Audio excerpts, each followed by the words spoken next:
26 March 2025 আমরা এসেছি কলকাতায় তালতলা রোডে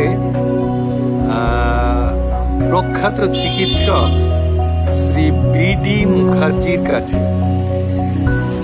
সর্বজন শ্রদ্ধেয় শ্রী বাসুদেব মুখার্জি একজন বিখ্যাত গায়নোকোলজিস্ট।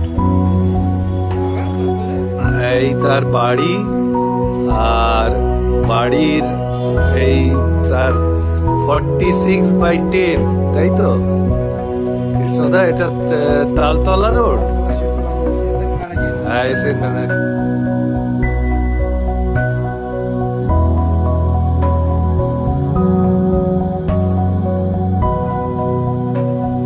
মঞ্চস্থ হয়েছে মিনিকে নিয়ে কাবুলিওয়ালার চিত্র আমরা দেখতে পাচ্ছি। এইখানে মহাভারতে দ্রৌপদীর চরিত্রে রূপা গঙ্গোপাধ্যায়, আর এখানে ধৃতরাষ্ট্র ডাক্তারবাবু স্বয়ং ডিজিও এরা। যাই হোক, এই আমরা এসেছি, এখানেও ডাক্তারবাবুর একটা ছবি আছে।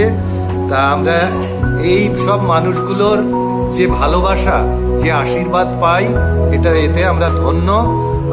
আমি পার্থদার সঙ্গে বেশ কয়েকবার এখানে এসেছি। এবার সঞ্জয়ের সঙ্গেও ডাক্তারবাবুর কিছু কথোপকথন হলো, দুই পৃথিবী নিয়ে, সেই নিয়ে কথোপকথন হলো। আমরাও সবাই খুশি। আমরা ডাক্তারবাবুর কাছ থেকে এবার বিদায় নেব। সঞ্জয় শিবপুরে ফিরবে, আর আজকে আর কৃষ্ণদা ত্রিবেণী ফিরছেন না, এখানেই থাকছেন। আর আমি আর পার্থদা ব্যান্ডেল শাহগঞ্জ, আমি চুচুড়া।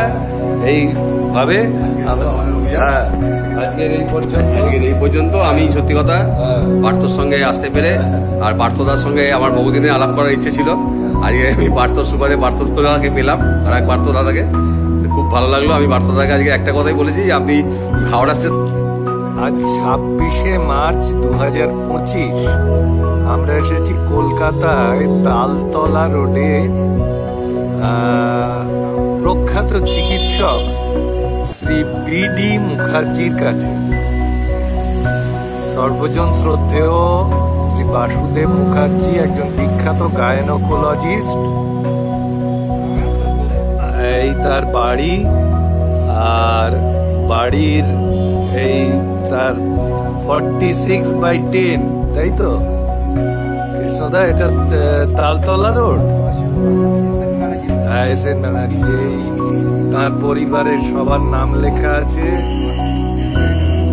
আশিস কুটির বাড়ির নাম। আর এইখানে একটা সুন্দর মূর্তি আছে।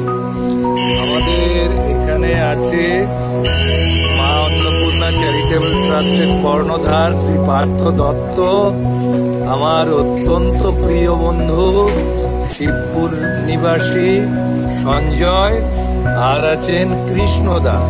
কৃষ্ণদা হলেন ডাক্তার বি.ডি. মুখার্জির একেবারে অত্যন্ত কাছের লোক, মানে সহকারী বলতে যা বোঝায়, অ্যাসিস্ট্যান্ট আর কি। কৃষ্ণদার বাড়িও আমাদের হুগলি জেলার ত্রিবেণীতে। তা কৃষ্ণদার সঙ্গে আমাদের দীর্ঘদিন সখ্যতা হয়ে গেছে। কৃষ্ণদার মাধ্যমে আমরা স্যারের কাছে আসি এই কারণে প্রত্যেকবারই যে ওই মা অন্নপূর্ণা চ্যারিটেবল ট্রাস্টের পরিচালনায় প্রতি বছরই এপ্রিল মাসে মা অন্নপূর্ণা পুজো হয়। এই পুজোটা এবার ডাক্তার বি.ডি. মুখার্জি এই কলকাতা শহরে একজন প্রতিষ্ঠিত নাম, ডিজিও গায়নোকোলজিস্ট। কিন্তু শুধু তার পরিচয় এতেই সীমাবদ্ধ নয়, তিনি একজন অসাধারণ শিল্পী মানুষ। তিনি সুঅভিনেতা। এই যে আমরা চিত্রটা দেখছি এখানে, রয়্যাল বেঙ্গল রহস্য, তার অভিনয় সেরা অভিনয়। এরপরে আছে জলসাঘর, শ্রদ্ধেয় ছবি বিশ্বাস, যে জলসাঘরে অভিনয় করেছিলেন জমিদারের, সেই অভিনয় তিনি করেছেন। এরপরে কাবুলিওয়ালা, এটা তার নিজেরই প্রোডাকশন নাটক, এটা বিভিন্ন জায়গায় মঞ্চস্থ হয়েছে। মিনিকে নিয়ে কাবুলিওয়ালার চিত্র আমরা দেখতে পাচ্ছি। এইখানে মহাভারতে দ্রৌপদীর চরিত্রে রূপা গঙ্গোপাধ্যায়, আর এখানে ধৃতরাষ্ট্র ডাক্তারবাবু স্বয়ং, এরকম অসংখ্য ছবি। এই তার অল্প বয়সের ছবি, নানা বয়সের ছবি, তা নানা রকম তার পদক তার ঝুলিতে, স্বাভাবিক। তা আমরা এইরকম জায়গায় আসতে পেরে সত্যি সত্যি ধন্য। আমাদের ওনার যে সহকারী কৃষ্ণদাই আমাদের এই সাহায্যটুকু করেন। ডাক্তারবাবু জরুরি কাজে বেরিয়ে গেছেন। এই সঞ্জয় শিবপুর থেকে কলকাতায় অফিস করে আমাদের কাছে এসে দেখা করলো। আমি আর পার্থদা আজকে এসেছিলাম এখানে। ডাক্তারবাবু প্রতি বছরই এই মা অন্নপূর্ণা পুজোর জন্য কিছু আর্থিক সাহায্য করে থাকেন, এবং আমাদের যে উনি শুভেচ্ছা দেন আর কি। তার বয়স এখন প্রায় 82। এই বিডি মুখার্জির ছেলে। ও উনি চাইল্ড স্পেশালিস্ট নাকি? গাইনি। ও ইনিও ডিজিও। তাই যাই হোক, এই আমরা এসেছি, এখানেও ডাক্তারবাবুর একটা ছবি আছে।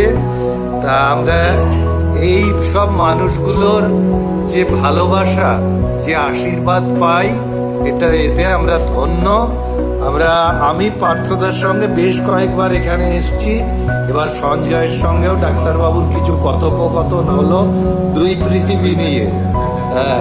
সেই নিয়ে কথোপকথন হলো। আমরাও সবাই খুশি। আমরা ডাক্তারবাবুর কাছ থেকে এবার বিদায় নেব। সঞ্জয় শিবপুরে ফিরবে। আর আজকে আর কৃষ্ণদা ত্রিবেণী ফিরছেন না, এখানেই থাকছেন। আর আমি আর পার্থদা ব্যান্ডের শাহগঞ্জ, আমি চুচুড়া। এইভাবে আজকের এই পর্যন্ত আমি সত্যি কথা পার্থর সঙ্গে আসতে পেরে, আর পার্থদার সঙ্গে আমার বহুদিনের আলাপ করার ইচ্ছে ছিল। আজকে আমি পার্থর সুবাদে পার্থদাকে পেলাম, আর এক পার্থ দাদাকে খুব ভালো লাগলো। আমি পার্থদাকে আজকে একটা কথাই বলেছি, আপনি হাওড়া স্টেশন পেরিয়ে যখনই এদিকে পা দেবেন, দয়া করে যেখানে আসবেন আমাকে যদি নিয়ে যান, আমি খুব ধন্য মনে করবো। ব্যাস, এই পার্থদার মাধ্যমেই আমার এইসব গুণী মানুষদের সঙ্গে সব আলাপ পরিচয়, সখ্যতা, ঘনিষ্ঠতা। কালকেও পিয়ালি সত্যেনের সঙ্গে অনেকক্ষণ কাটিয়েছি। আজকেও ডাক্তারবাবুর মতো ভালো মানুষকে পেলাম। সকলকে শুভেচ্ছা। সবাই ভালো থাকুক, সুস্থ থাকুক, আমরা সুন্দরভাবে জীবন যাপন করি। পৃথিবীটাকে আগামী দিনে আরো সুন্দর করে তোলার জন্য যে আর যেটুকু কন্ট্রিবিউশন, সেটুকু যেন করতে পারি। ঈশ্বরের কাছে আমাদের এই কামনাই থাকবে।